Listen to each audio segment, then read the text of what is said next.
Unlock your full potential with Brain and Focus, a powerful supplement designed to boost mental clarity, enhance memory, and sharpen concentration.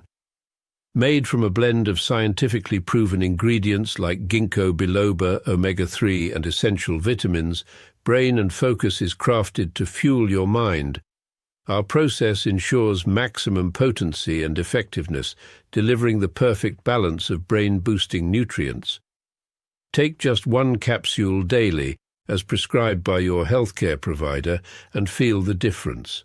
Whether it's powering through your workday or staying sharp in life's challenges, Brain and Focus keeps you at the top of your game. Stay sharp, stay focused, and stay ahead with Brain and Focus. Brain and Focus, fuel your mind, achieve more. Go get this product at blackhotfirenetwork.com at the Sports and Nutrition Store. Greetings and salutations, massive. Here's Andrew Robinson, your Jamaican brother, all the way in Switzerland. And you're tuning into the Black Hot Fire Radio. And you're listening to the Pan-African Wish Show with your host, none other than Joby. Yes, good afternoon, family. Hope you guys are doing amazing. Yes, Joby right here. Shout out to everyone who's with us on the radio station, on YouTube, to those who are with us on the network as well. Karibuni, hope you guys are doing amazing today. Happy Thursday. I don't know why I'm so ahead of the week. Yesterday I said Wednesday was Thursday. Today I'm saying Friday. Happy Thursday. You guys are doing great. How your week is actually taking you amazing. It's the third week of January, and I hope 2026 so far it's nice to you. For me, I just lost my dog. Didn't want to share this, but I guess it just have to because you can things for my life. I lost my dog yesterday. I'm sad about it, but it's life, you know. Yeah, it's life, literally. But yeah, Karibuni Sana. Today we're going to be having a very interesting conversation, and this is regarding about the division of Africa nations, the continent, the countries themselves. Because if you go back to literally our ancient history as a continent, we have a clear map that is not in today's history of how Africa was not divided. We didn't have these lines we see today. And then it goes back to also a discussion I was having on last week on the real names and some of the names that have been erased, literally when it comes to the replacement. What we see, like I use a good example, like Victoria, the name it had before Queen Elizabeth got Queen Elizabeth? Queen Victoria. Queen Victoria. Yeah, sorry. Queen Elizabeth wasn't even born yet. Yeah, Queen got here and how she literally replaced this name. And it's crazy how, again, the white people shout to that black woman who said, it's crazy, most of the things that existed in Africa, they're not discovered until a white man lands in your continent or your country. That's when they have discovered something. So it's crazy. But today we're going to be interesting. I literally see it's a documentary explaining King Leopold's takeover of Congo, his genocide, control of Congo, and also how actually why we have Congo Brazzaville, Kinshasa, literally because these places and many countries just today, like we see with Somali and Somaliland, which was recently recognized by Israel, how they came to be divided. So literally today we're focusing on Congo as a topic, and we're going to be literally talking about other more conversation as we get closer maybe to winding up. But Karibu Sana Keith, how are you doing today? Asante Sana. I think I sent that video. I sent that video to you on TikTok. Yeah, so it was just explaining what Joe was saying, the Congo. So she's like, the Africans never accepted the religion. I forgot about that. I keep forgetting. And they killed off all the Africans that refused to bow down to their fake religion. They murdered them all. Then they took the babies. That's how they did with Africa. They took the babies and taught and forced them a religion, because the elders who refused to accept it were murdered. Refused to accept the Christian. I forgot, all throughout Africa, they killed all those. That's why the shamans was underground, because I forgot Africans thought they didn't accept the Christian. I thought they didn't. I forgot about that. They murdered all these people off.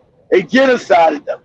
So also with especially King Leopold, hung them, genocided, cut out mutilated their bodies, sent a message to the other Africans to scare them. You're gonna take this religion or you're gonna die. I forgot about the terrorism that was put into African people's mind And then after 100 years, you think that's your you think that's your normal religion? You in these goofy churches singing and hopping around. You don't know. Your people refuse that shit. Go ahead. I don't know which video you're talking about because on the last videos I've seen I don't think I sent that one to you. Yeah, there's the last one you sent me. The post was unavailable. Literally, I tried to look at it. The post is not uploaded anymore. I think they deleted it. I took it down already. Yeah, because it was the last one. I think it was the last one I sent you. It was like it was real. Yeah, it was a real truth. I said no. Oh yeah. Yeah, no stupid. No shit, stupid. No shit, stupid. This has been known. That's what. Yeah, that's what. Yeah. So Bill's gone. So he was saying, the guy said, "Do you know these people are eating babies and fuck?" He said, "That what you know." He said, "What you know? They're eating the babies and fucking them and then killing them. You understand what I'm telling you? They're eating the babies, they're fucking them and killing them and eating them."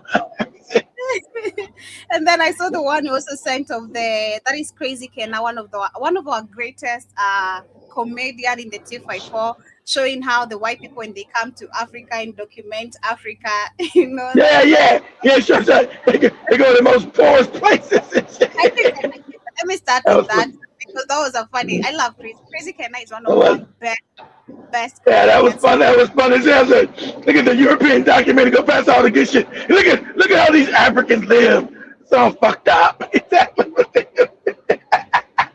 Yeah. So let me start with that one. Yeah. That's a really funny thing. It is funny. The real conversation. Just a minute. Yeah, this is fine. Shout out to Crazy Kenna. Oh, it's 1 million. Man, this guy's numbers. He got million. I saw it on Instagram. I follow him on Instagram. He's very famous. I ain't got no Instagram, so. Oh yeah, I like that. I was like, damn, kid doesn't have Instagram right now. He doesn't see most of our things. Shit, you need to open another one. Maybe for your own personal self. Fuck Instagram. Let's see. Yeah, you see, no stupid shit has been known. This, I think you also shared it on the Black on Fire. I did. Yeah.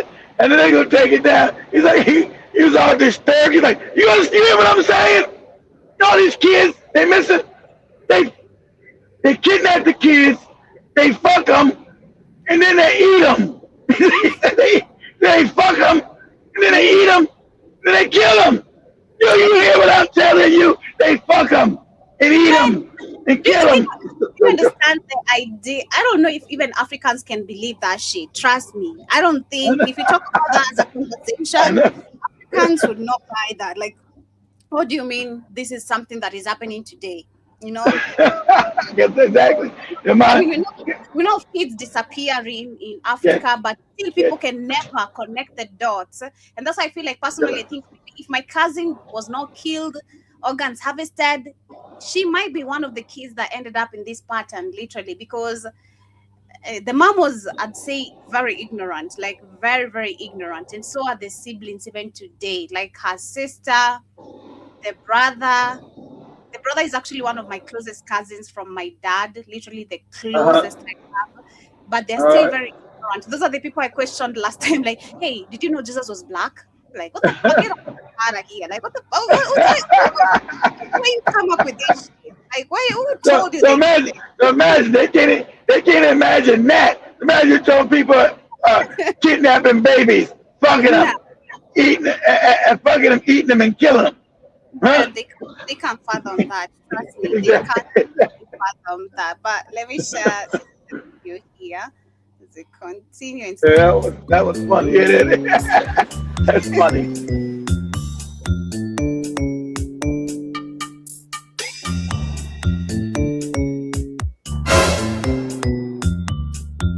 Kenya, the capital of Africa.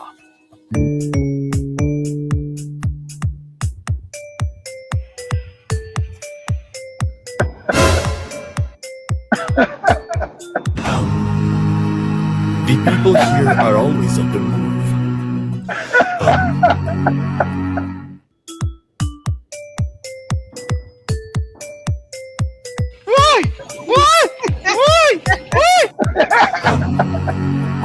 is a part of Observing thieves always just we say kupigwa ngeta. Kupigwa ngeta means like having someone corner you and then they like choke you. That's okay, why. Yeah, okay. It's called kupigwa ngeta. their lives. The crime. The crime in Africa. Try telling someone nitakupiga ngeta. Can you say that? Nitakupiga ngeta. Nah.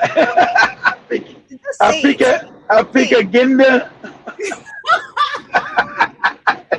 Say nitakupiga.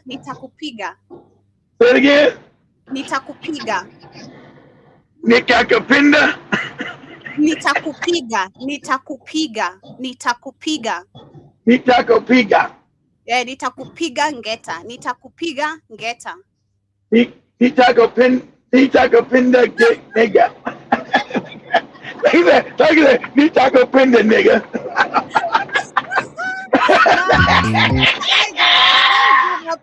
I need to give you lessons like shit.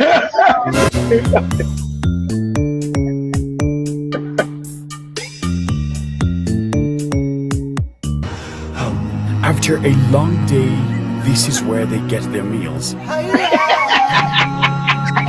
Some all fucked up. East to west, home is best. This where these Africans eat at. It's all fucked up.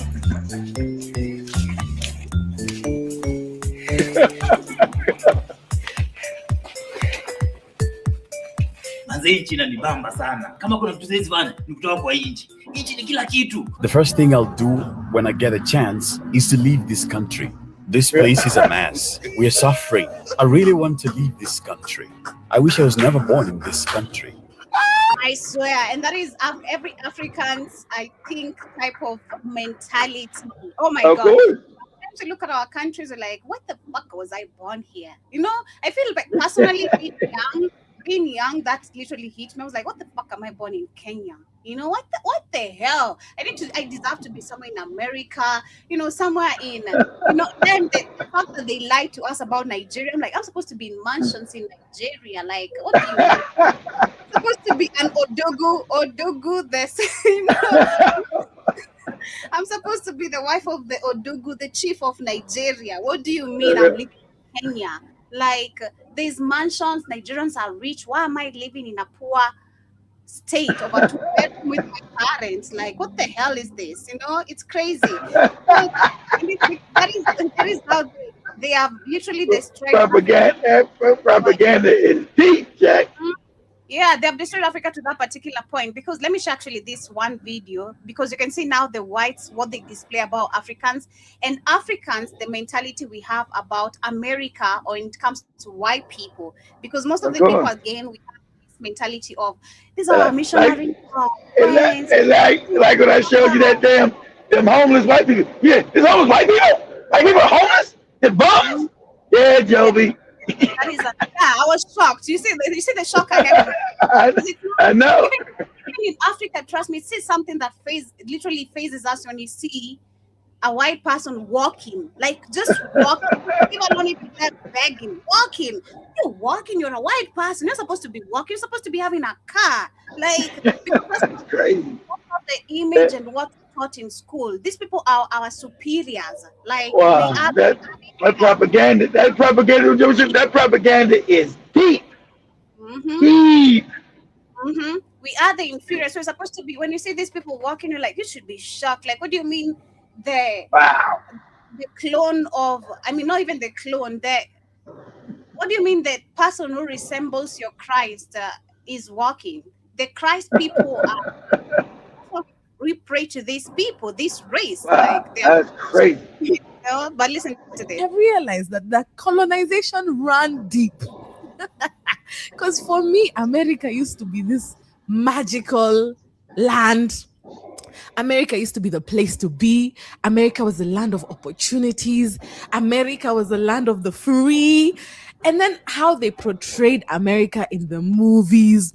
Ulikuwa unaona tu zile machakula wanakula. Unasema hata mimi nataka kula McDonald's. Hata mimi nataka niende ni shop. It was McDonald's. Yeah. Yeah, she's like, yeah, you want to go eat McDonald's because you're so used to Hey, KFC, you can right? go, you can go to South Africa and get McDonald's. Sephora. Natakata mimi mi nilikuwa nimeimagine life I ingine don't hapo touch that nasty America. shit either. And then social media came and we started seeing what it's like, the reality in America. And especially for Black people, you know, you start seeing headlines in these blogs of what's happening to immigrants. You start seeing the reality of what it's like to be a foreigner in America. And you're just like, no, thank you. No, thanks. No, I'm good. I'm good in my country. Would I like to visit? Yes, I would like to visit. But then to go and live there, to go and marry a white person is no longer an ideal for me, just because social media ilitufungua macho hivi. Say wana deal na wase wanaitwa ICE wana hunt immigrants, ati kama wesi wa huko wanakudeport na wanakudeport hata bila vitu zako. Yeah, so she's talking about how we've seen recently most of the Africans being deported, the racism as well, and she's like, God damn, nobody ever thought with the image we've been given about the American dream that Black people would be treated this way. Because again, also looking at our presidents and leaders, majority, the puppets, let's call them, they have been telling us, oh, you know, you Africans are very needed on these countries. Shout out to Ruto. He was saying the same bullshit. Yesterday he was saying the same bullshit on the speech I was listening to, saying that education is nothing to do with knowledge but character, and also added, and this is why we need so many African youths in Kenya, because they're so they are needed out there in this other country. Why would you need to be? Why would you need to be? See, that means your country's a failure. Why would you tell your people to go to the other countries to work? Why ain't you built nothing in your country? You got nobody telling nobody leave America, go to someplace else. That means you ain't built shit in your own country. See how crazy that is? Exactly. And then when they want you to leave out, you're gonna have to be somebody's slave, somebody's maid, some low budget fucked up job, being somebody's servant. What are you talking about? Sema ulienda huko umeamass you know, some wealth, maybe you have a business there. The harassment, I'm like, I no longer have the American dream as I used to when I was a young girl. And I think that's a good thing. I'm not complaining about it, because now... Exactly. And that is the mentality Africans, I feel like people, they need to have. It's okay. We've been lied to. We've been lied to about the American dream, the European dream, the Asia dream, whatever. We've been lied to for us seeing these other countries, apart from the African continent, as the best than our own continent. But when you grow up and now when you have the real facts and the real information, you realize actually your continent is what feeds the rest of these continents that you're dreaming about. Where you think that the dream is being fetched from Africa, being taken to these other places, and they're keeping Africa in such a desperate position. This way it goes back to a quote I was quoting yesterday, saying, ignoring Africa is ignoring the future of the world, or where the world is going. But if you look at actually Africa itself as a continent, the problems, the people, they're very much ignored. So if you talk about the other group of the world, they know Africa is actually where the future is, but they don't care about the African people. And I was trying to quote this. I was trying to quote this by saying it's crazy that these people are so diabolic in the point of not only showcasing poverty porn, they went ahead and came up with NGOs and still filmed this like they're helping Africans. But if you go back to that data, and if journalism really, which is controlled by the Western media or this Western nation, it really was a true space where you can tell the truth and data was collected, none of these NGOs have helped Africans in any sort of way, because at the end of the day, at all, they're not there to. You get one loaf of bread and a soda, and that's help. What the fuck is this? Like one loaf of bread and soda, but you got the land to make as many sodas, as many breads as you want. It's crazy. Like, you know, you get a piece of chocolate and some rubbers, and now you're praising the white women. Oh my God. Hey, chocolate and rubber are African. Chocolate and rubber don't come from Europe. Comes from Africa. Exactly. Crazy. So So you look at all this, you're like, God damn, we've been so propagandized as a people and lied to. They Of course. used our poverty porn to benefit themselves and even made it worse by even coming now with the fake NGOs and still filming our problems and showing it out like, hey, you know, we saved Africans. Yep. Fuck you. That's what I'm saying. Big time. Fuck you. That's you've not helped Africa in any sort of way. That shit literally hit me hard yesterday when I was discussing it. I'm like, God Nope. damn. These people played mind games on Africans. Show the Of poverty course. NGOs that are benefiting them in a bigger scale. Because not only you showcase the little bit of where you're helping Africans, but the big part of it is also you showing still the poverty porn of, look at me, I'm fit as a white woman and a white man. I'm feeding some Africans a loaf of bread and some soda. Exactly. Now you get it. Are you kidding me? So yes, it's okay. Shout out to this lady for saying it. It's okay to literally let the American dream die because we've been lied to historically a couple of times. I've been told this is what you need. You know, you need to go to find greener pastures in this country. Go to France. Go to Europe. Go to. Nah, these people are looking for the American dream through Africans and the continent itself. Of course. For Of course, me, because I am more like that invested. Kurt was saying, all these, like I told you, all these NGOs are spies. Not that help any African. Did it rob, steal? There's no NGO that ever helped any African. Go ahead, Joe. Chat. I love this conversation yesterday. I was listening to it, and I love the fact that I feel like that is actually a very awakened mindset. The fact that, of course, we understand I should speed. I also was listening to your argument in this argument yesterday, and I'm like, this makes Yeah. sense. This makes sense. So it's also okay for us to be able, especially if you've seen the patterns that have been happening in Africa, it's okay for you to question and try to understand, could this Of be a course. scam? You're supposed to. Could this be something planned? Could this be this and this? Of course. Yeah, I love this argument actually. I really did like it as well. Interested in what I can do in my country and how I can make my country better. Would I visit? I would, but I would not want to go and live there. So are you like me? Thank you. Did you have the American dream growing up? And why did they push that on us? Will let me know on 0711 046. Exactly, because they pushed it on Africans a lot. Like, you know, the American dream. Sure. Where you are. Come see the Times Square. Come see the come to Disneyland, baby. I grew up around Disneyland. I didn't like going to Disneyland. Oh, It's really? foreign to me. Yeah, I grew up in LA. So remember the first Disneyland, there's one in Florida too now. Yeah, they made one in Florida about 50 years ago. First one was like 70, 80 years ago. The first they built was in the 50s and it's outside Los Angeles. So like most people, I had to travel across the country to go to Disneyland because it was in my city.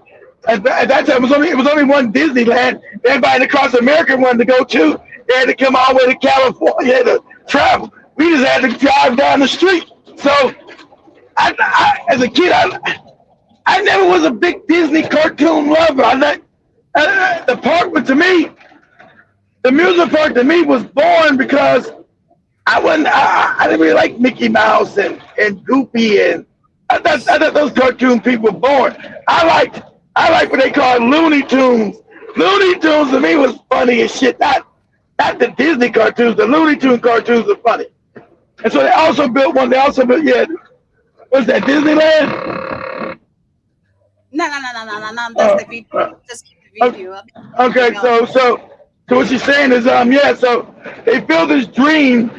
It's the most evil, wretched dream because, like I said, you got to be, when they say, to believe in the American dream, you got to be drunk to believe in it because it's actually a nightmare.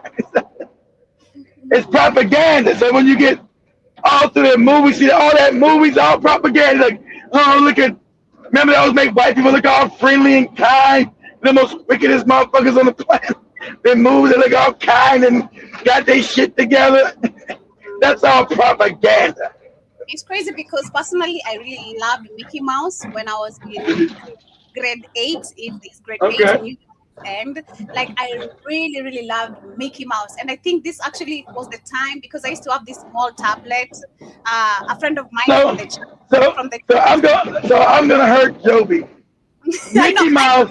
I know you Mickey told Mouse. me. You told me. You told Mickey me. Mouse was based on Walt Disney, who was Walt Disney. That's the Disney. Walt Disney was an avid, wicked ass, deep in the woods ass racist. But his You Mickey Mouse character was based on black people, trying to make black. You know, so I remember you told me the first year when I was very new, and then it hit me my teenage hood because I really loved Mickey Mouse. I'm like, God damn, how come I didn't see any of this? Like, and of course I understand because we're not taught to understand racism, especially like racism. exactly. I'm not supposed to understand. I couldn't. That's what I'm saying. And I said this week, if you actually ask me back then what racism means, I'll be like, what the? I had to go to Google literally. I literally had to search like what racism means because it's not anything that we're being taught. Even It's today, I honest. say most of the Africans and men to be specific, or even women, when we see these videos that would keep on popping on social media of men being disrespected, being kicked by Chinese men and white men, or white women spitting on your face, or white men spitting on your face, is because most of the Africans don't You don't understand the term understand it. racism. Yeah. Wow. Where is this coming from? What do you mean this is racist? What is racist? And this one also goes Wow. Africans.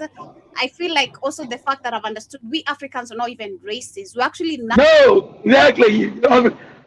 Africans don't know how to be racist. Ah, the lights went out. That's in a joke. Damn, it's the lights just went out. Uh-uh. It's not in any about Africans. It's not in their nature. We go. Africans don't know how to be racist. About they will patronize anybody's business that are non-African.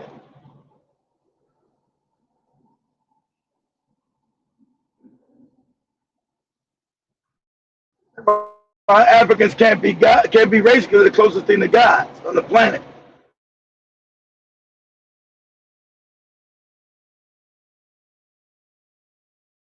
Except for the tribal shit they do.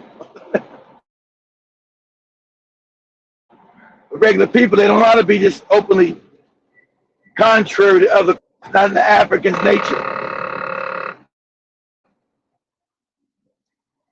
Man, I think it's about to snow out this bitch.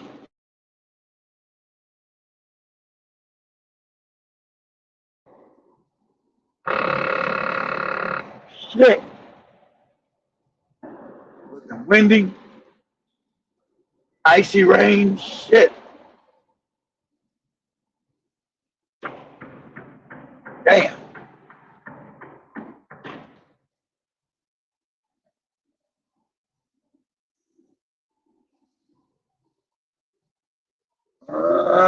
Dang.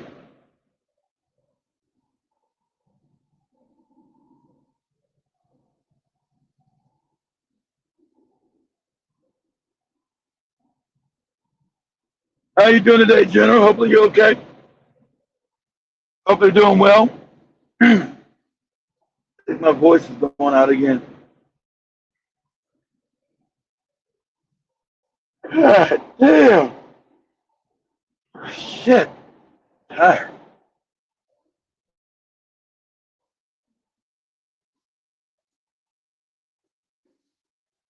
It was a long ass ride up here to my shit.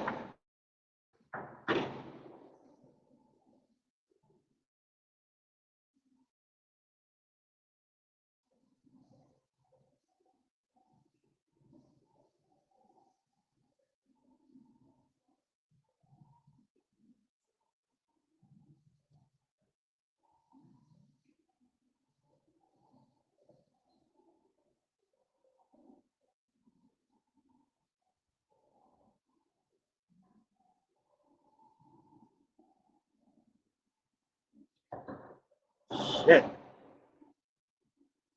Shite.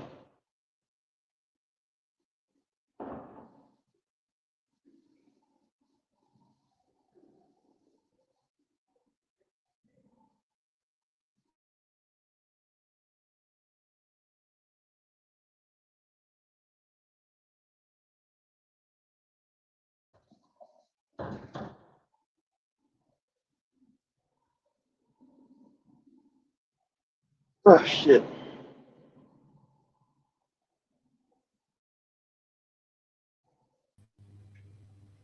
Okay, I'm back. Can you guys hear me? Our lights are on. They're back.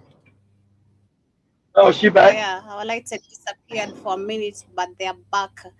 Yeah, All right. yeah. As we literally get into the conversation, That was Walt Disney. No, I was talking about his ass. No good, dirty bastard. And if you guys didn't know, Walt Disney allegedly, we're gonna say allegedly, was also raping children.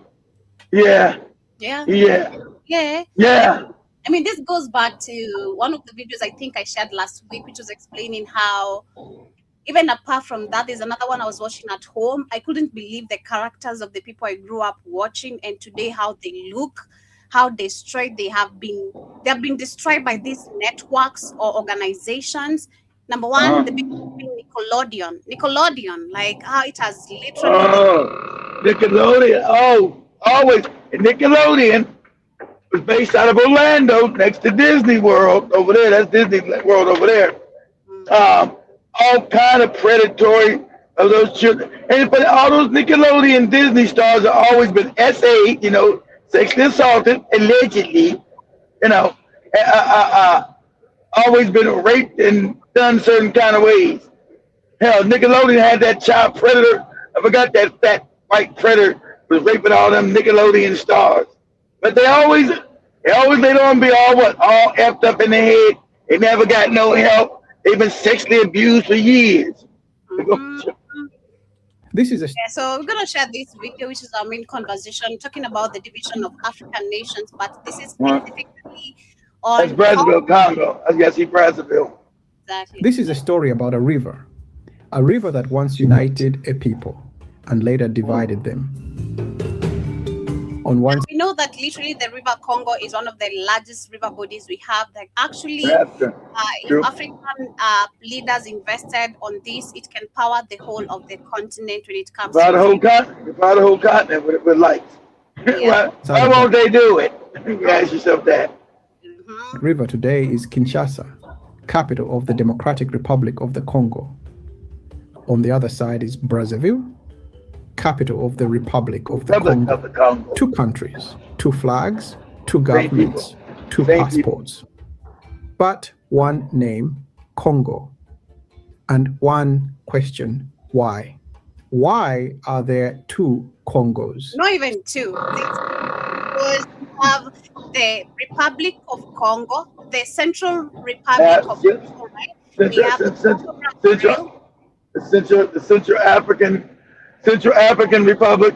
Yeah, Of that's the Congo, Congo yeah. too. We have the Congo Brazzaville and we have DRC Congo. So there are three, literally.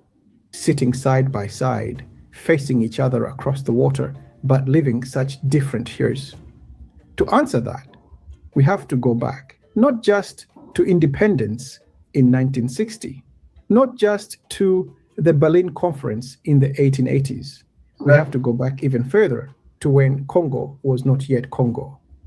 And no one in Europe had any idea what Central Africa even looked like on a map. Part 1. Before there were two Congos. Long before there was a Belgium, long before France claimed French Congo, there was a powerful African kingdom along the Atlantic coast and the Great River, the Kingdom of Congo. It covered parts of what is today northern Angola, western DR Congo, the Republic of Congo, and southern Gabon. The people, the Bakongo, shared language, traditions, spiritual beliefs, and trade networks. Communities on both sides of today's border were part of the same We're the same political people. and cultural world. In the late 1400s, the Portuguese arrived by sea. At first, the contact was about trade and Christian mission. The king of Congo even converted to Christianity and took the name Afonso. But soon, the main business became slaves. The Atlantic slave trade pulled Congo into a violent global economy. Human beings from the interior were captured, marched to the coast, and sold into ships. Over time, this trade weakened the Congo kingdom. Internal wars, shifting alliances, and European interference slowly broke down old structures of power. But even then, no one along the river imagined that one day there would be two different Congos with two different colonial masters. That idea came from Europe. Part 2, Berlin, when lines were drawn without Africans. In 1884 to 1885, European powers gathered at the Berlin Conference. Their goal was simple and brutal: to agree on how to divide Africa between themselves, to avoid fighting each other. Exactly, boss, exactly. They got it right, exactly. To avoid fighting. Say, yeah, we're going to rob these niggas. We're going to slave them. Let's not fight each other. Africa is so wealthy for all of us. There's enough booty for all of us. We don't got to fight each other. You take this part, huh? You say booty? Yeah, booty is another boot. B-O-O-T. Booty means money, Joby. Oh, yeah, there's another term. There's another that even though they went got other booty too, but even though they got other booty, when you say booty in that reference, Joby, that means loot. That means money. Okay, that's another thing I've learned today too. Yeah, go look it up on Google. Say. Do this real quick, Joe. Ask Google, what is the definition of booty? B-O-O-T-Y. Ask Google, what's the definition of booty? It says, okay, let me read. It says valuable stolen goods, especially exactly in war, something gained or won. That is the yes. Nation. Yes, exactly. Still so good, stealing shit. So they were gonna get that. They were gonna get booty and other booty. Okay. so let's not fight each other, guys. Africa is so wealthy. These goofy niggas are weak and goofy. They love everybody. We're gonna knock them in their head. We're gonna steal all their shit. We don't gotta fight each other. We let this part to be for you. This part to be for you. This part to be for you. And this part to be for you. Let's do it, guys. Yeah, okay. Go ahead, Joe. Go ahead, Joe. No Bakongo chief was consulted. Men in suits in a cold European city decided borders for tropical lands. They barely understood. One of the most aggressive players there was King Leopold II of Belgium. He was not satisfied with small Belgium. Yeah, because he was poor. Big African territory. Exactly. Remember Belgium. Exactly. Remember Belgium is small, low budget country. So I can get a big African country with all this wealth in it. I get all this African wealth, all this booty. Hell yeah, give me that big part of that area right there. Remember, Congo's small. Congo's like the size of Rwanda. Shit. It's poor. It's fucked up. So yeah, but these are niggas, and I'm gonna go get this shit from these dumb niggas. They're gonna make us wealthy. Go ahead, Joe. Being lies and clever diplomacy, he convinced the other powers to recognize his control over a huge area in Central Africa. This land became the Congo Free State, but it was not free, and it was not really a state in the modern sense. It was Leopold's personal property. Exactly. At the same time, France secured control over the land north of the Great River. This became French Congo, later part of French Equatorial Africa. Its capital would be Brazzaville, named after the Italian-French explorer Pierre Savognin de Brazza. So with a few strokes of the pen in Berlin, the north bank of the river went to France. The south bank went to Leopold of Belgium. One river, two colonial systems. So imagine all this land. Imagine all this land these no good white people getting, all this land with all this wealth. Can you imagine if these motherfuckers are jerking each other off? Can you believe what we're about to get? Yeah, God damn it! You imagine the craziness with these crazy motherfuckers? A moment when the idea of two Congos is born. Part 3. Leopold's terror and the... Still trying to get it because there's not two. It's three. We have DRC. Or is Congo Brazzaville still the same as DRC Congo, Keith? Make me understand that. Maybe I'm trying to not get the same part. Is Congo Brazzaville the same as DRC Congo? But not anymore. It was part of one empire, but not anymore, Joby. They're broken up. They're two different countries now. So we have three, literally, division of Congo so far, it's three countries. We have DRC Congo, Congo Brazzaville, and the Central Republic of Congo, right? Those are the three, right? Yeah. Okay. Belgian colonial model. Under Leopold, the southern side of the river became one of the most horrific places on earth. The world wanted rubber for bicycles, cars, industry. Leopold wanted money. The Congolese paid the price. Villagers were forced to collect wild rubber. Men who failed to meet quotas were whipped, shot, or had their hands cut off as proof that bullets had not been wasted. Women and children were taken as hostages. People were chained, starved, beaten, and killed. Entire communities were destroyed. Historians estimate that millions died. Some say 10 million. Others say even more. 20 million were murdered and massacred. And they always forget about the religious aspect too, that the Africans refused their goofy religion. They don't put that in there. They don't want to mention that part. They also murdered when the Africans didn't accept their religion. I always forget the Africans never just said, we're going to take these white people, worship. They didn't accept their religion. So they were murdered, beat, raped, and everything else. Whatever the exact number, it was a population collapse of incredible scale. Yep, This violence was not an accident. It was the foundation of Leopold's business model. He became rich. Belgium's elite became rich. The Congolese Of course, exactly. They became rich. Remember, Belgium's a poor little backward ass country. So that's what Africans got no real history. They became rich off your back and your misery. These countries were poor. They came rich off your backs. But through their brutality and their wickedness. Go ahead, Jeff. survivors. By 1908, international pressure grew too strong. The Belgian state took the territory away from Leopold and turned it into a former colony, the Belgian Congo. The obvious massacres were reduced, but the system remained deeply exploitative.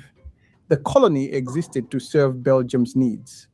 Rubber, copper, uranium, diamonds, palm oil. So education was extremely limited. At of independence course, in 19 of course. That's what I'm going to show you understand. They want to educate you. And that's why when you're supposed to get independent, you got school fees. You're not to be educated as an African. That's why you got so much ignorance in Africa today. You understand it? They turn off the light. Africans always brought the light to people, gave you education. For them to control you, so imagine an intelligent Africa now being conquered by savages. They turn off the lights to your damn children. No education. Make sure you don't know shit. And you worship these fucking wicked ass beasts. That's why I don't want you to know real history. Go ahead, Joe. The entire Belgian Congo had only a tiny number of African university graduates. Well, they couldn't read, couldn't The write. Congolese elite was almost non-existent. Belgium wanted workers and clerks, not true partners. This development without empowerment. See, that's what they wanted. No, they wanted slaves. They wanted no workers. They had slaves. They wasn't paying these people shit. Had them impoverished, and they were slaves, and they were stupid. Is crucial for understanding why the DRC later suffered so much chaos. It had resources, but weak institutions, and very little experience of self-government. Part 4. The French system. Assimilation, but still control. On the other side of the river, under French rule, the story was different in style, but similar in purpose. The Same in French practice. talk about a civilizing mission. They claimed they wanted to turn Africans into Frenchmen in black skin, loyal to the Republic. In practice, this meant A small African elite educated in French language and culture, a centralized administration controlled from Paris, harsh forced labor for big projects like plantations, Of course, and the slavery. Congo Ocean Railway. Same slavery That shit. railway, built between 1921 and 1934, cost tens of thousands of African lives. Workers died of exhaustion, disease, accidents, and See, abuse. they will work to death. See, that's again, work to death. See, this is why I'm going to understand why the Europeans are so crazy for the re-scramble map. They work to death for European profits to make Europe rich and keep Africans impoverished. They will work that slavery. They will work to death. Same way the slaves were here in America, in the Caribbean, in South America. You work to death for white people's fucking pleasure, for white people's money, for white people's prosperity. Because white people never had shit. That's why. They got their wealth through their savagery, through their brutality, through their wickedness.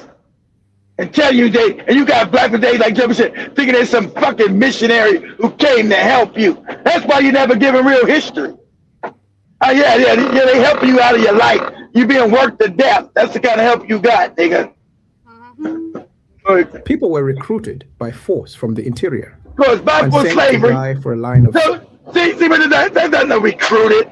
They were put in slavery. See, they don't like to call that. That's why I teach you how to teach that. You enslaved, stupid. Colonization was a good name. See, they knew not to call it slavery. So the white man being he just be changed the name from slavery to colonization. You enslaved. They recruited. They recruited, and they didn't want to go. That's called slavery. That would move timber and goods to the coast. Still, compared to the Belgian Congo, To go, the French Go Congo to Europe. had a somewhat larger group of locals who had experience in administration and politics. Brazzaville became an important regional center. It even served during World War II as the symbolic capital of Free France under General de Gaulle for a time. So by the mid-20th century, when African independence movements were rising, And the Belgian brother, Congo remember, had during World War II, all those black people fought for France. And when they asked to get paid, the white friends shot them in the head. See, they were out there fighting wars for white people and not being paid. And when they asked to get paid, France shot them in the head. Senegal, and all these colonies that they own that you call countries, Senegal, Guinea Faso, what we call French Africa, all the shit that France. Imagine how big France's footprint was in Africa. It was bigger than England. You got Senegal, Cote d'Ivoire, Togo, Benin, Mali, Niger, Chad, Congo, Brazzaville, Central African Republic, Gabon, Cameroon. And you wonder why France is really poor without Africa. What? Why they keep trying to overthrow countries so they can stay their punk asses in there? Because all their wealth came from Africa. Go ahead, Joe. Why they don't want to leave, literally. deep trauma, an economy built on extraction, and a very Of weak course. African administrative class. The French Built on Congo extraction, had its steal it. own brutal past, but a slightly more developed African elite and a tighter ongoing connection to Paris. Two very different starting points for two countries that share a name. Part 5, the double independence of 1960. Now we return to 1960, the year of African independence, the year when the question, what is Congo, became urgent. On June 30th, 1960, the Belgian Congo became independent as the Republic of the Congo, with its capital at Leopoldville, later renamed Kinshasa. Leopoldville? Why? They name everything after themselves. Leopold. Imagine you got a capital name after this wicked ass, brutal, enslaving ass, genocidal, homicidal white maniac. What? Leopoldville? Are you crazy? Wow. I didn't even know. I didn't know that. I didn't know the city even existed. God damn. So that's Kinshasa today. Oh, I'm glad you Africans had the nerve to change that wicked shit. Nah. Leopoldville, my God. What history and information do you have for you to understand that you need to change this name and take it to the original name it was? None. You don't have any history or information. God damn, I know I said that's why Seto told me this is today. Seto, in Ugandan's history books, it says King Leopold was a friend of Africans, helping us become civilized. I said, wait, Seto. That's in a Ugandan book today? That's He said, yeah.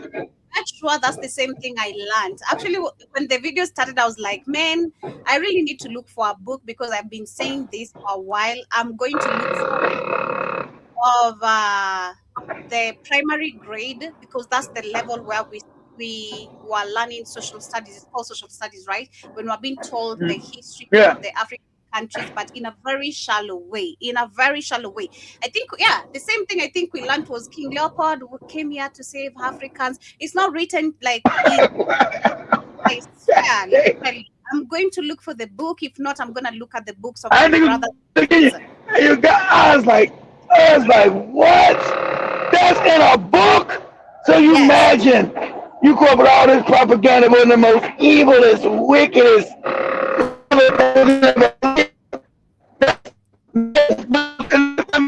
hyperbolic, one of the evilest, wickedest who ever was born. Your book is and up the propaganda goes deep. Go ahead. Exactly. Joseph Kasavubu became president. On August 15th, 1960, just weeks later, French Congo also became independent. It too called itself the Republic of the Congo, with its capital at Brazzaville. So for a while, both countries had the same name. To avoid confusion, people started saying Congo Leopoldville, later Congo Kinshasa, for the ex-Belgian one, Congo Brazzaville for the ex-French one. From the very first day, the differences between the two were visible. In Leopoldville, independence was emotional, explosive, and tense. The army mutinied within days, angry that white Belgian officers still commanded them. And so that's not, it was a fake, it was no real end, it was fake. Because they knew then, they didn't have the numbers to really control, so they gave you fake independence to Kenya, to Ghana, it's all fake. They knew they didn't have the numbers anymore to really enslave you niggas. But they still knew that human minds were really fucked up. But you at least had enough common sense. They said, how are we independent and white people still rule us and talk shit to us and talk to us crazy? How they over us in our own countries? Go ahead, Joe. Crazy then thinking about it. I'm like, now, why do they even accept this term independence while actually we were very independent people? We had our own governance. I mean, understand where we have the white people coming to now take control of our system, trying to tell us what to do, how to do it. But screw that, scrap that. Like, I was independent before you came here. You fucking telling me come up with a term that now as a continent or as a nation, you're independent from what? From you? An invader? You? Like, man. This is crazy. As children, Belgian settlers panicked and fled. Foreign powers watched closely, worried about their business interests and about the Cold War balance. Congo Brazzaville. These idiots, people who came from the cave, look at them coming with smiles and their children and their generation. You know, look at the settlers. You remember, like they always call the white people came the settlers. They'll call them invaders, Joey. Same way they do in South Africa. Oh, now they got their own white town. The settlers, the Dutch settlers in South Africa. They're settlers, Joey. They didn't come kill, rob, and steal. Just like the settlers over in Namibia, who now own all the land, Joey. The settlers. The globalists, fuck? Independence was more calm and These are the globalists supporting the globalist movement. controlled. France had prepared the transition in a way that protected its influence. Right. Take the French France. troops stayed. French advisors stayed. French French no companies freedom. kept Fake. their economic power. Of course, it's The all fake. ruling African elite was deeply connected to France. Already, you can see the pattern. The Southern Congo, DRC today, steps into independence as a giant unstable territory with weak local institutions and many eyes on its minerals. The Northern Congo, ROC today, steps into independence as a smaller, more manageable state, still tightly tied to Paris.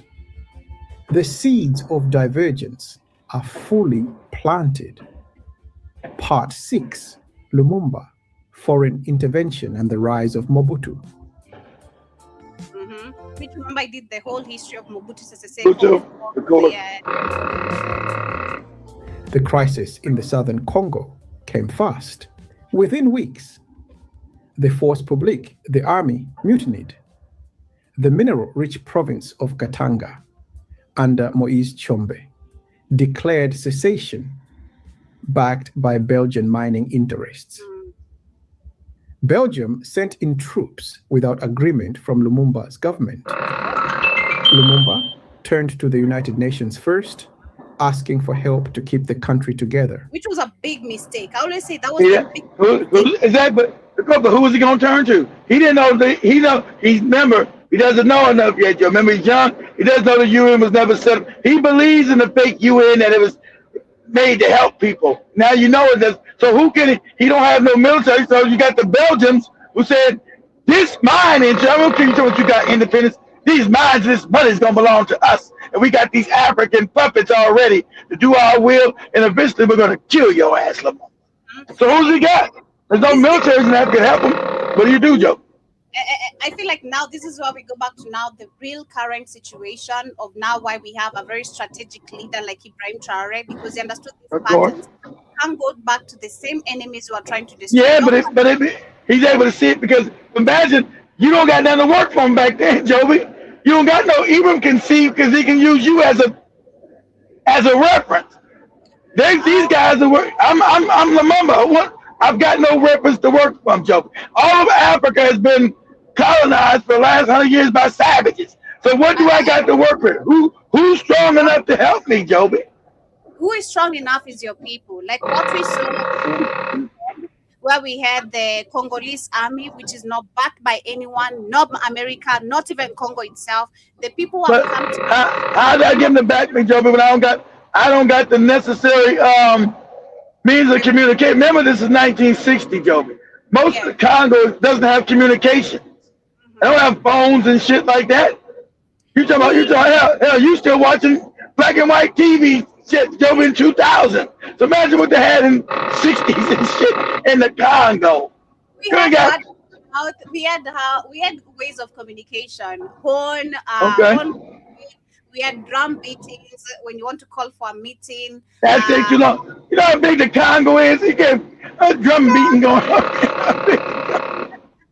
We had different ways of communicating. The Congo's like 4 times the size of Kenya. How the hell am I gonna play some drums to get people ready to fight you? Word of mouth was also another thing. If not horn blowing, drum beating, it could be word of mouth. It's too slow. They got. Yeah, but yeah, it also explains the evolution we've had as a continent, because now you look at today with the strategy Ibrahim Traore has, and him being able now to even put information out to his people. I think it also goes back. Look at the pattern of the African continent now developing digitally and catching up with the rest of the world. It also goes back to us understanding with this point why Patrice Lumumba failed, also for you gathering maybe the right army from his people, because he could. This man was a man who was influential to the They people. loved him. Okay, of course they loved him, but you couldn't imagine you coming out. Your people are ignorant, Joe. You got a bunch of. How do you communicate with them? Through what method? The country's That's too big. How can I mobilize them? And how can I mobilize these people, Joe? that's what I'm saying. It's really Mm. interesting. That time he failed, but also it's really an interesting pattern of history for us to understand. Look at now the African continent's growth of us catching up with information, if it makes sense, True. and the That's what I'm spread of saying. Yeah. yeah, we've really grown as a nation or as a continent, literally. Sent peacekeepers, but refused to fight the secessionists by force. He told you so. Lumumba then Exactly. looked to the Soviet Exactly. They refuse to fight them by force because they're part of the scam. The UN is part of the scam. Get it? Good. Union for military assistance. This was during the Cold War, when the world was divided between the US-led capitalist bloc and the USSR-led socialist bloc. A large mineral-rich African country turning to Moscow was a nightmare for Washington, Brussels, and Paris. I'll just extend my No, show. I don't No, it wanna be wasn't. No, it wasn't. That's all fake.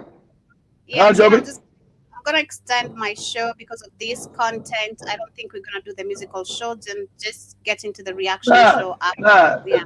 Yeah, it's okay. Western intelligence agencies saw Lumumba as a threat to their economic and strategic interests. In To their September money. 1960, I'm saying to the President- economic and strategic interest. They talking about to their goddamn money. They're Stephen of Africa. You know, I know these code words to their economic and influence, to their goddamn money. Yeah. Kasavubu dismissed Lumumba.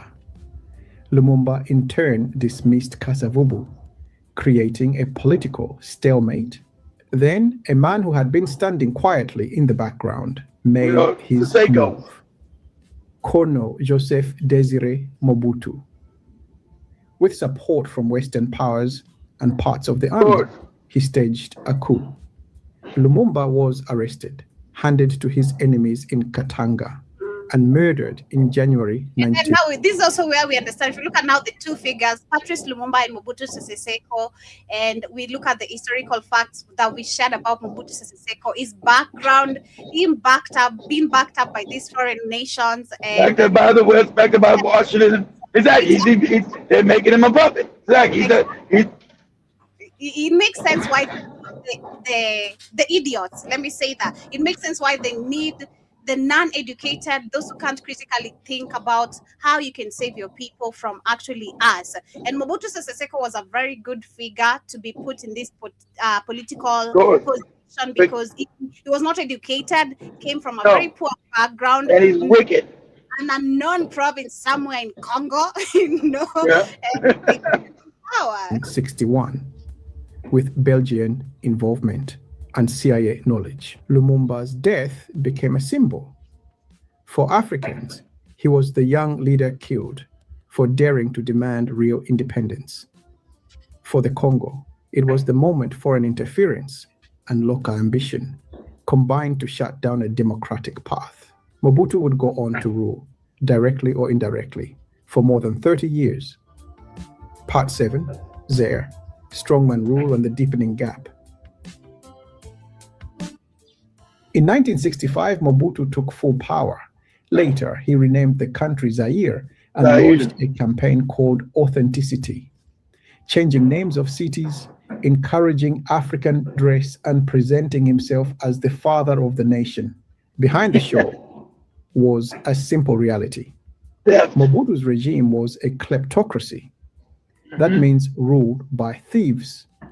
The state was used as a personal cash machine. Zaire had huge resources: copper, cobalt, diamonds, gold, uranium. He became like Joby said, this moron. Everybody got moron. Remember that money. You know, Mobutu became the richest African in Africa. Didn't never make shit because of the. Imagine he was getting the crumbs. But the white man was getting the real money. And just with the crumbs, he became the richest person in Africa. Never built shit, never made shit, but was a puppet. And like Joby said, he's a moron and a corrupt, wicked ass moron. They do brain typing on these idiots. Like a goofy Museveni, another poor, impoverished moron. Right? So they do brain typing on these idiots. And so that's what they did with him. He just robbing like a clipper. He just stealing shit right, left, and center. Didn't have no services for everybody in Congo, impoverished like shit. Now remember, when Joby starts, when it was controlled by the Africans, you didn't know about no poverty, people fucked up. You didn't know about that because the kings that ruled it before white people showed up, they ruled it equally, fairly, just. Because Africans by nature are just. But when you get all these white people coming in, now you're living in a system of unequal theft, corruption, starvation, poverty. Go ahead, Joe. Oh, damn. Trust him. Mobutu and his circle looted the country's wealth. He built palaces, kept exotic animals as pets, and lived like a king, while ordinary people walked on roads full of potholes and endured failing hospitals and schools. For the West, during the Cold War, Mobutu was still useful. He was anti-communist, and Zaire was strategically important. Useful idiot. Shout out to one of the comedians we have right here in Kenya who calls himself a useful idiot. This is what we have in Africa. Useful idiots, literally. The Western government supported him, forgiven his abuses, in exchange for his political alignment. During these decades, Kinshasa became a massive, chaotic city, famous for its music, style, and energy, and infamous for corruption, shortages, and political repression. Across the river, Congo-Brazzaville followed a different script. After some early instability, it became, in 1969, Africa's first officially Marxist-Leninist state, aligned with the Soviet Union and Cuba. The ruling party, the Congolese Party of Labor, PCT, and leaders like Marien Ngouabi, then later Denis Sassou Nguesso, ran a one-party state. So by the 1980s, south of the river, Zaire, pro-Western, anti-communist, capitalist on paper, but economically collapsing under corruption. North of the river, People's Republic of the Congo, pro-Soviet, socialist on paper, but also corrupt and authoritarian. Of course, didn't work either. These are both European systems created by the cats with the hats. Neither one of them work. And they're talking about like that, and he's talking about these are two different systems. No, they're not. They're created by the same motherfucking fucked up minds. Same fucked up mindsets. And neither one of the shit works. Both of them lead to oppression. That's why you see, north of the river it's fucked up, south of the river is fucked up. Because it follows European thought, which is psychopathic. You understand that? That's why both systems don't work and they're both authoritarian. So he called himself capitalism, the bigger Congo, but it was authoritarianism and stealing.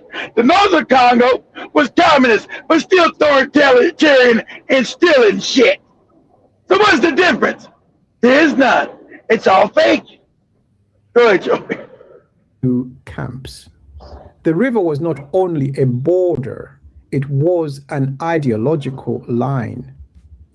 Part 8, the 1990s, the fall of Mobutu, wars and civil conflict. The end of the Cold War changed everything. So this one you got, pause it. So we know in the 90s, this is when the white man's tired of Mobutu. He gets his two new puppets, Museveni and Kagame, to go into Congo to overthrow Mobutu. Because they don't want to have the white man's hands. Oh, that was a CIA thing. We know that Museveni and Kagame are backed by white people. These are facts. But they don't want their hands on it because it looks, look at them come in and throw over African government. If they can make it look like two other Africans are doing it, fine.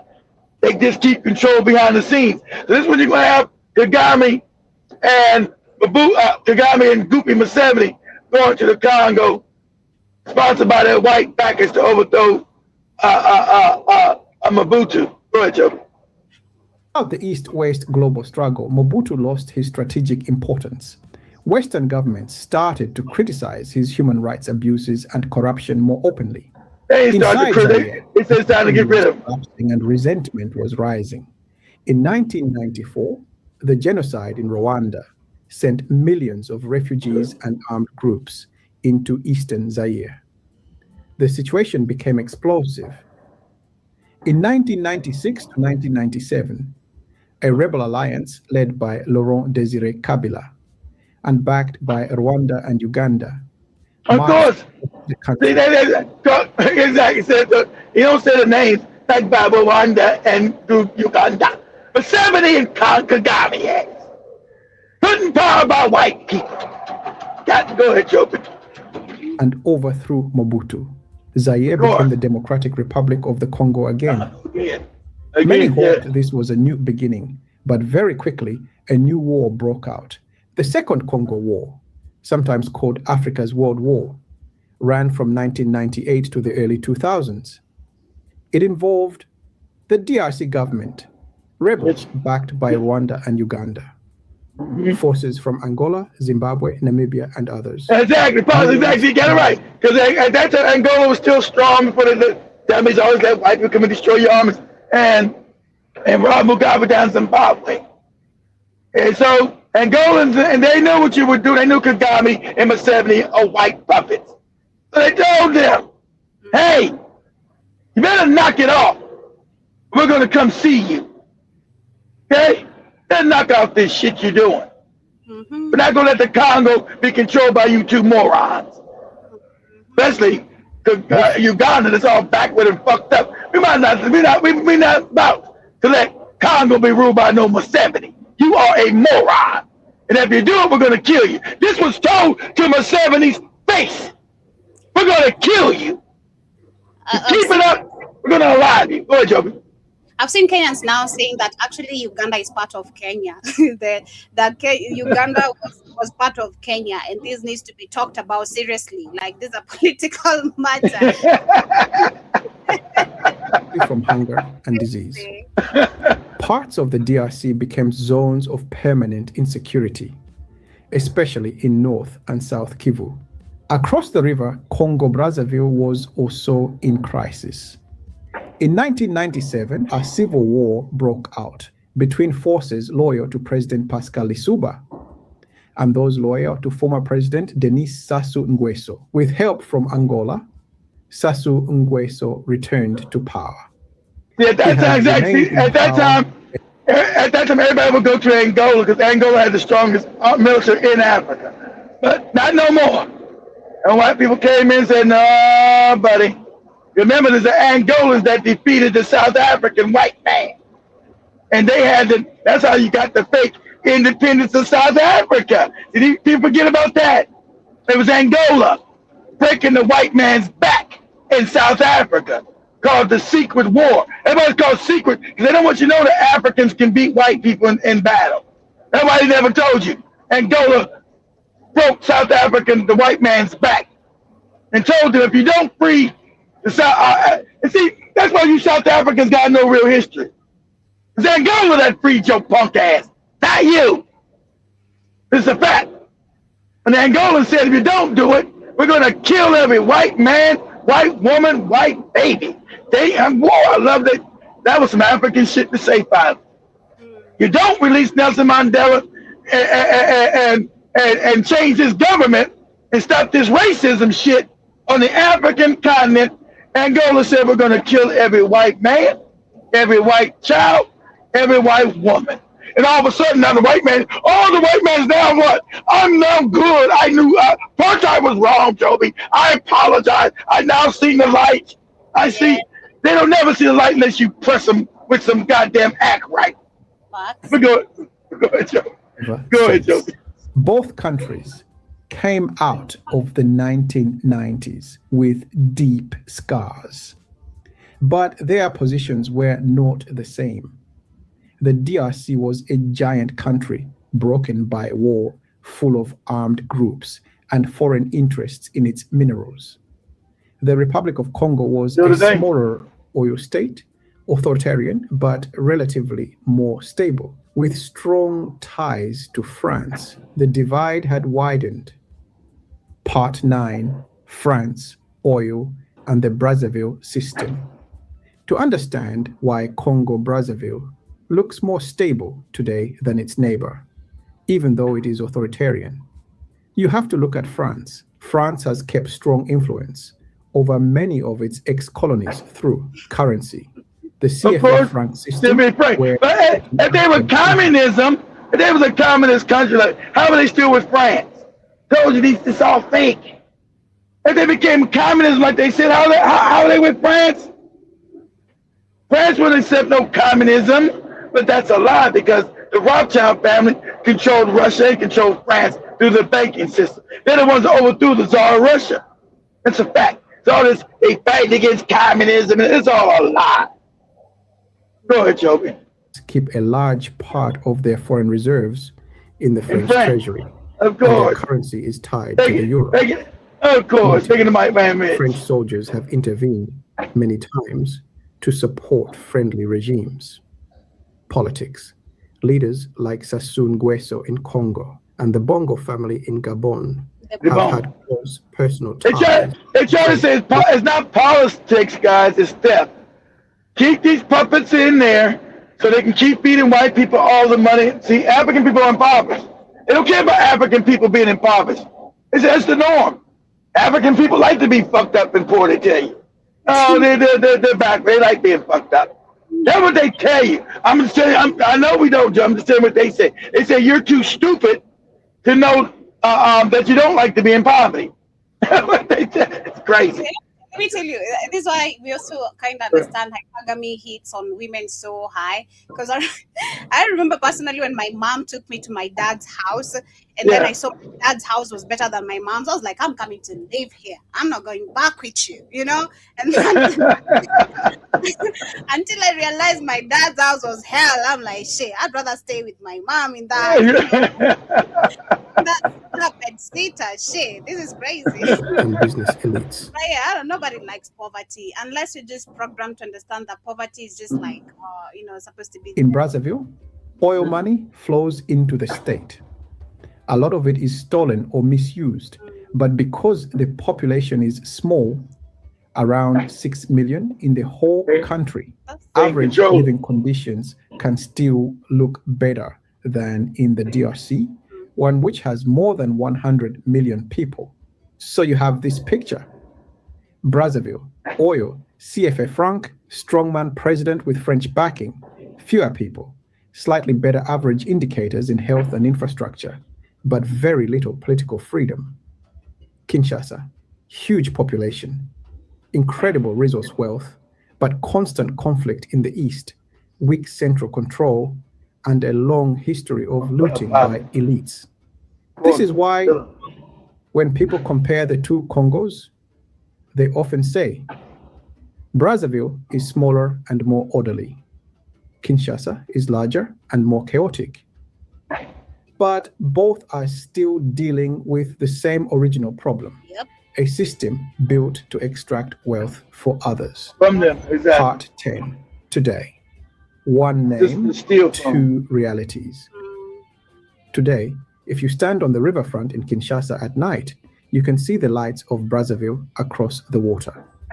You might think it must be easy to go there, but it is not. To cross, you need a passport, a visa, money for the ferry, time to deal with border control. And that used to be the same. That's how the white man. That used to be the same kingdom.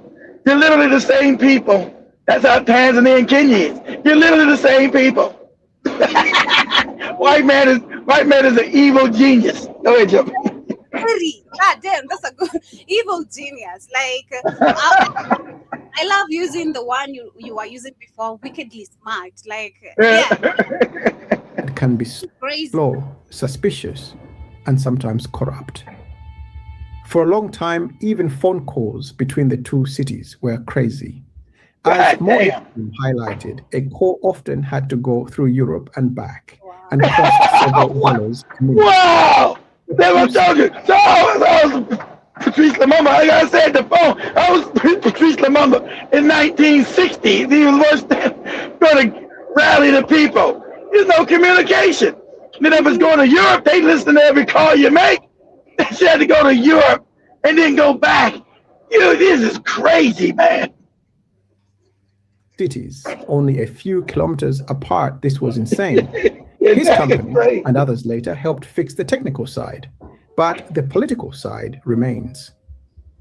People on both sides share many things: language, Lingala, French, culture, music, fashion, food, The same people. history, the old Bakongo roots, the colonial trauma. But they do not share a common state, and they no longer share a common political project.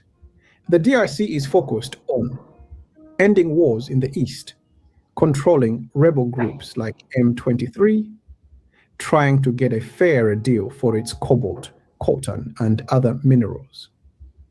The Republic of Congo is focused on managing oil revenues, keeping the regime in power, balancing relations with France, China, and other partners. The result is that the two countries look at each other cautiously, not as natural partners in a joint project called Congo, but as neighbors whose internal problems might spill over the border. Part 11. A fake border. When they were one people, now they complete the fact of these fake borders. Now they're two different countries, so they say they're two different people. That's crazy. Face. Why can the two Congos not truly see each other's face as brothers?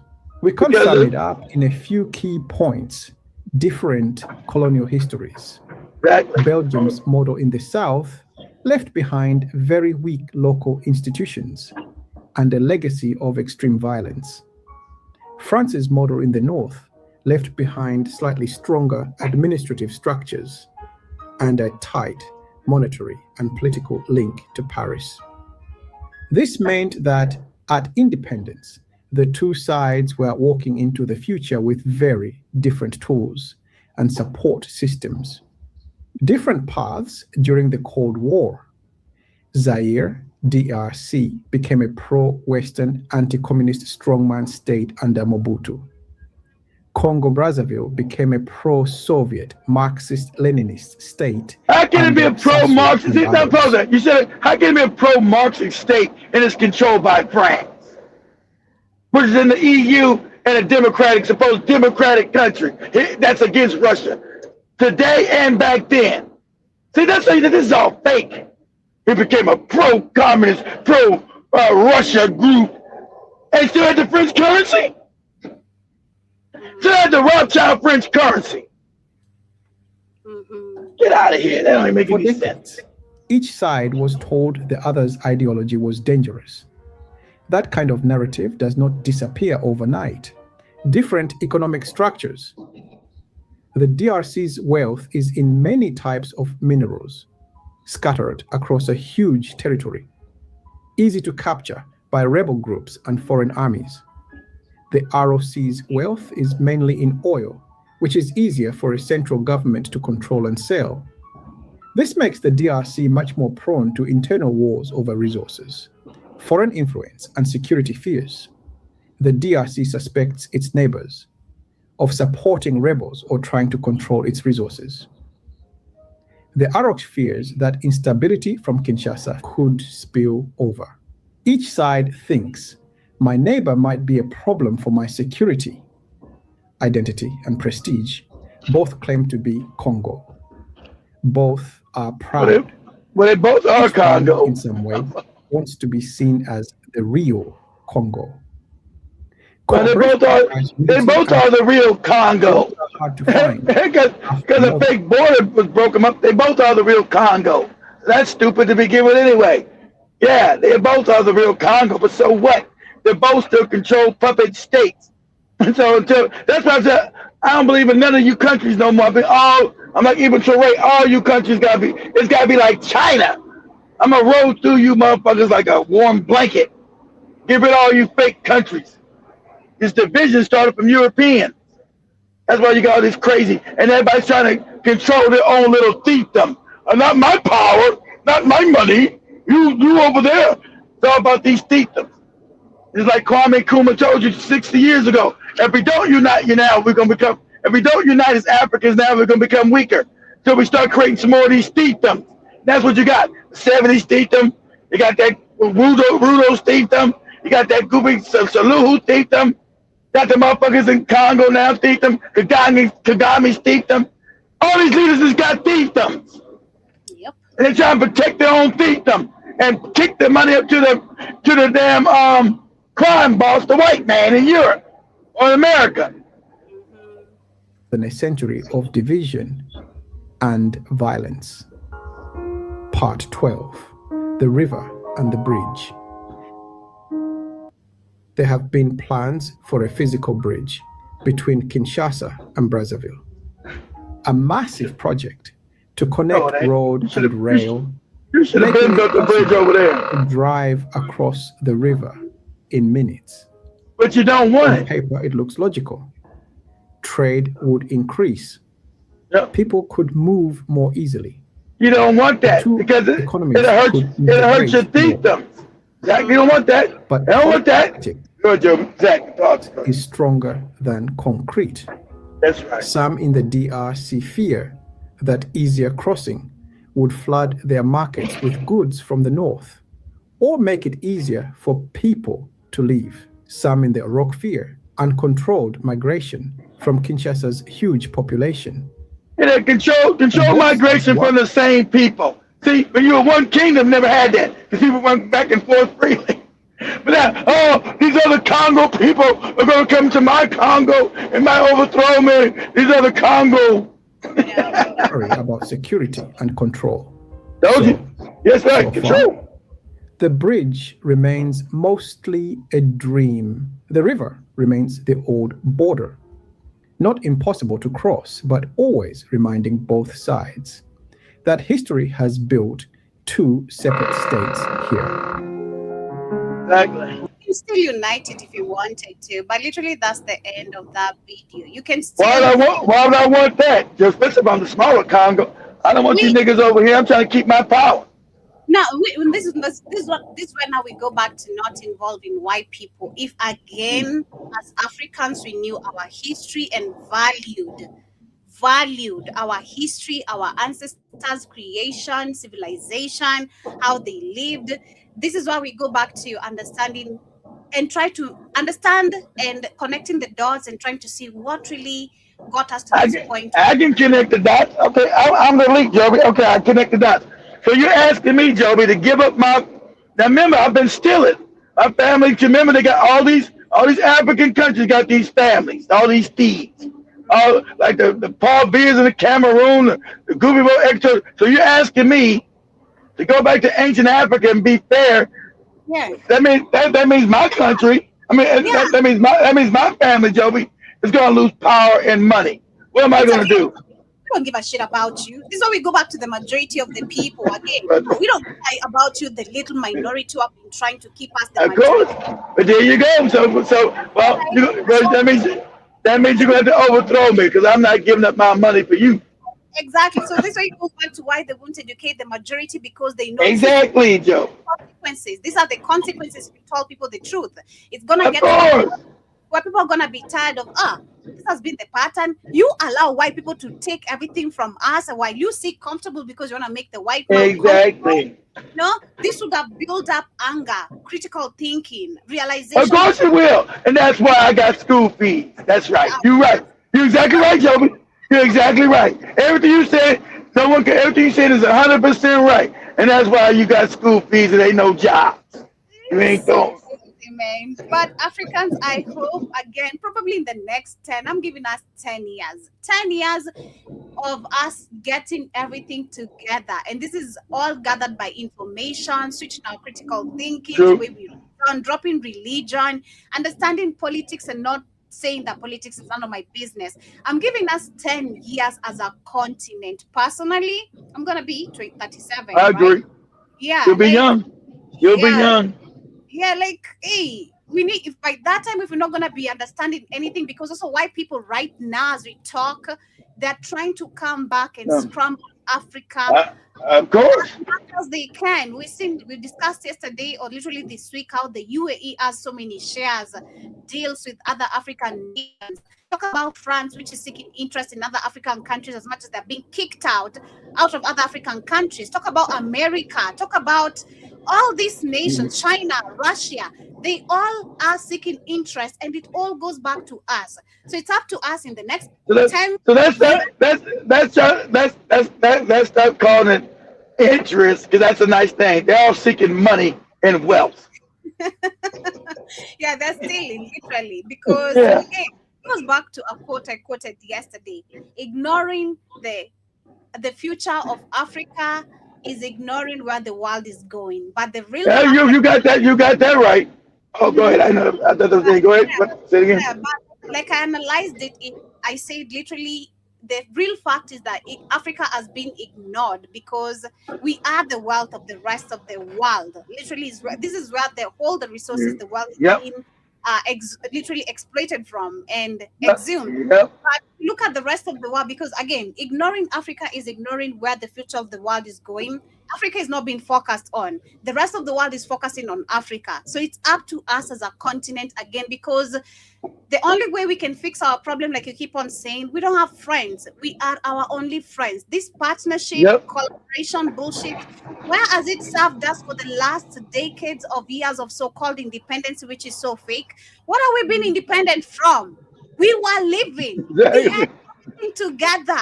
Like, how did we just have motherfuckers coming to invade us, stealing everything from us? And now because you're wealthy. That's why they said. Because you're wealthy. Why they come? They came because you're wealthy, Joby. That's why. I understand that, but now looking at the term independency, now this hits me deep. I'm like, you came to give me independency out of the independency I already had.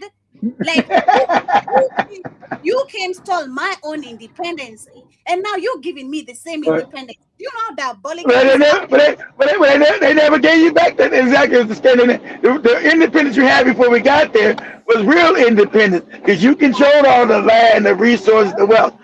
I gave you fake independence when you start rising up, and I knew it was too many of you Africans to actually do a war against. So I manipulated your minds and gave you fake independence. That's why you're still in poverty, just like you were during the colonial times when you didn't have no independence at all.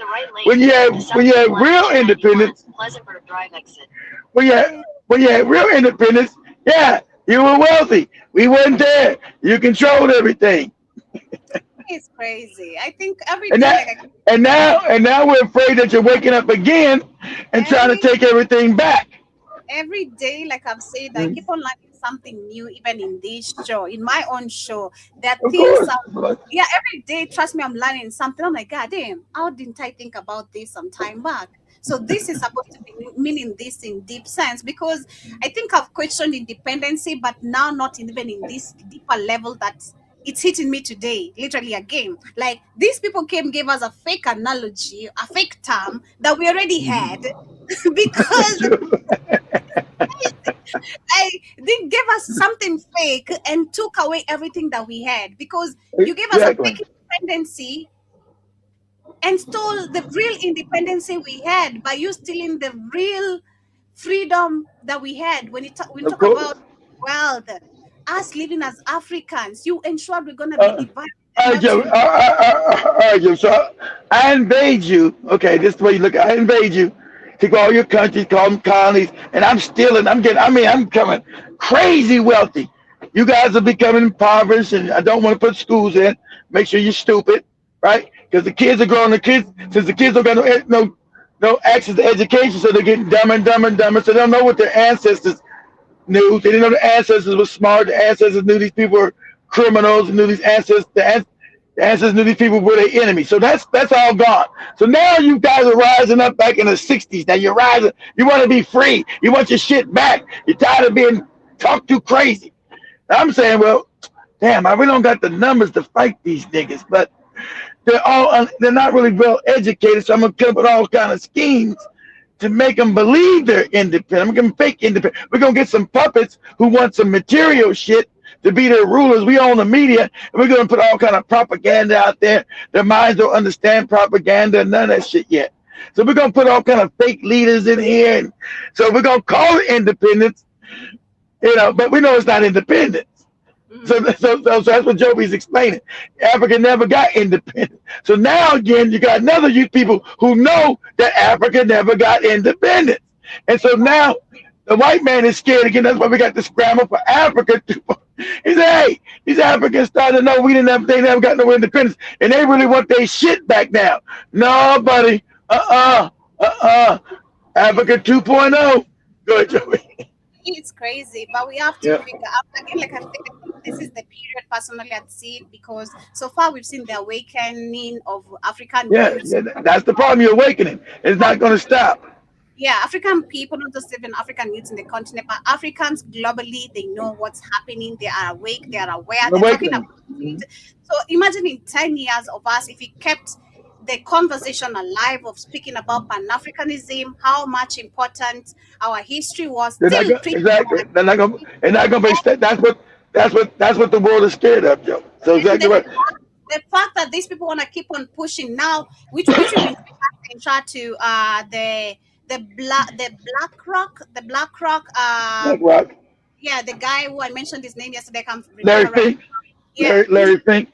Yeah, who say that literally right now the elites are not being trusted by anything they are doing. And again, widely open, we can see them openly declaring brutalism, war on our faces. Good. Talk about Trump.